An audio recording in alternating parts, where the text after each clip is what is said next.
আজকে আমরা ন্যায় বিচার পেয়েছি, এটাই হলো আজকের মূল আমাদের বিষয়। এখানে আমি মেয়র হতে পারবো বা আমি মেয়র পদে শপথ গ্রহণ করবো কিনা সেটা সম্পূর্ণ দলীয় বিষয়।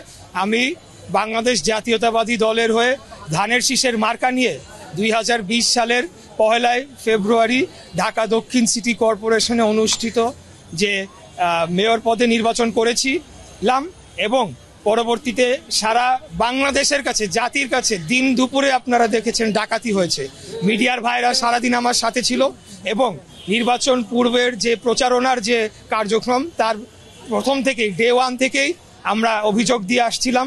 সেখানে বিভিন্নভাবে আমাদের প্রচারণাকে বাধাগ্রস্ত করা হয়েছে। আমাদের তখনকার বিএনপি সমর্থিত কাউন্সিলর প্রার্থীদেরকে বিনা মামলায় গ্রেফতার করে নিয়ে যাওয়া হয়েছে।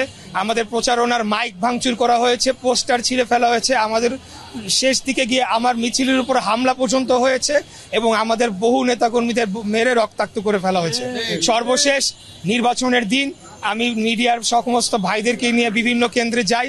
সকাল 9:30 পর্যন্ত তারা কেন্দ্রই খোলে নাই। 9:30 থেকে 1 ঘন্টা 1.5 ঘন্টার মতো কেন্দ্র কয়েকটা খোলা ছিল। তার পরবর্তীতে সমস্ত কেন্দ্র বন্ধ করে দেওয়া হয় এবং সেখানে ব্যাপক কারচুপির মাধ্যমে ভোট জালিয়াতি করে আমার যে ভোট হয়েছিল, আমি যে সংখ্যক ভোট পেয়েছিলাম সেটির থেকে বেশি ভোট দেখানোর জন্য দিনব্যাপী তারা কারচুপি করে।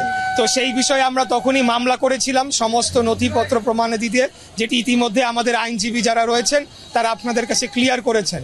তো আমি যেটা বলতে চাই যে সবচেয়ে মূল বিষয় হচ্ছে যে আজকে ন্যায় বিচারের আমি পেয়েছি এবং বাংলাদেশে ন্যায় বিচার ফিরে আসুক। জনগণ যে একজন সাধারণ নাগরিক যাতে তার ন্যায় বিচারটি পায়, সেটির ধারাটা যে শুরু হচ্ছে বা শুরু হয়েছে খুনি স্বৈরাচারী ফ্যাসিবাদী হাসিনা সরকারের পতনের পর, সেটির ধারাটা অব্যাহত থাকুক এবং পরবর্তীতে বাংলাদেশে আমরা সর্বস্তরে ন্যায় বিচার প্রতিষ্ঠা করতে পারি। এটি হচ্ছে আমাদের মূল উদ্দেশ্য, মূল লক্ষ্য। আমি অন্য নির্বাচনের বিষয়ে মন্তব্য করব না। ঢাকা দক্ষিণ সিটি কর্পোরেশনে 2020 সালে যে নির্বাচন অনুষ্ঠিত হয়েছিল তার পরবর্তীকালে আমরা নির্বাচনী ট্রাইব্যুনালে দেশের বিদ্যমান আইন অনুযায়ী মামলা করেছি।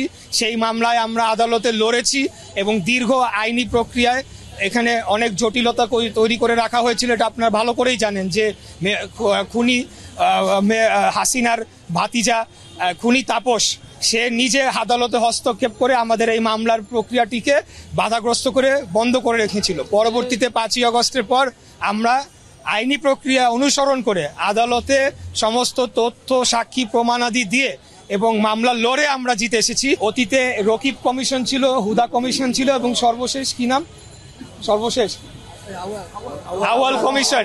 এই কমিশনে যারা সাংবিধানিক পোস্টে ছিল, আমি মনে করি যে বাংলাদেশের যে এই অগণতান্ত্রিক ধারায় বাংলাদেশকে ধ্বংস করার যে চক্রান্ত হয়েছিল, সেটা ফ্যাসিবাদী শাসন যে কায়েম হয়েছিল, সেখানে সাংবিধানিক পদে যারা ছিল তারা অবশ্যই তাদের দায়িত্ব এড়াতে পারে না, কারণ সাংবিধানিকভাবেই তাদেরকে সেই ক্ষমতা বলি দেওয়া হয়েছিল। তারা সম্পূর্ণ ইন্ডিপেন্ডেন্টলি, তারা কোনো কিছুর কোনো চাপে না পড়ে এবং কোনো কিছুর বশবর্তী না হয়ে তারা কাজ করবেন, কিন্তু সেটিতে তারা ব্যর্থ হয়েছে।